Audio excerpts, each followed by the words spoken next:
Hello అండి అందరికీ. మీరు ఎప్పుడైనా చికెన్ లేకుండా చికెన్ కర్రీ తిన్నారా? ఇప్పుడు ప్రెజెంట్ ఇన్స్టాగ్రామ్లో ట్రెండింగ్లో ఉంది కదా వెజ్ చికెన్ అని చెప్పేసి. సో నేను కూడా అది ట్రై చేశాను అనమాట. ఫస్ట్ అయితే ఒక మిక్సీ జార్లో అల్లం ముక్కలు, అందులోనే పచ్చిశనగపప్పు, మిల్ మేకర్ని నానబెట్టి తీసుకున్నాను. అవి కూడా వేసేసుకొని పచ్చిమిర్చి వేసుకొని మెత్తగా పేస్ట్ లాగా పట్టుకోవాలి.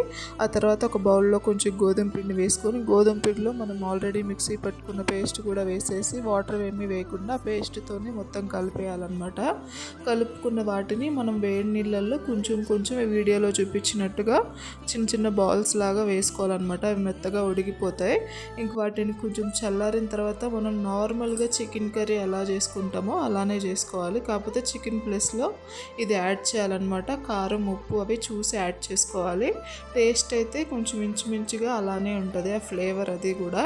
మీరు కూడా ఒకసారి ట్రై చేయండి. వీడియో నచ్చితే లైక్ చేసి ప్లీజ్ ఛానల్ని సబ్స్క్రైబ్ చేసుకోండి.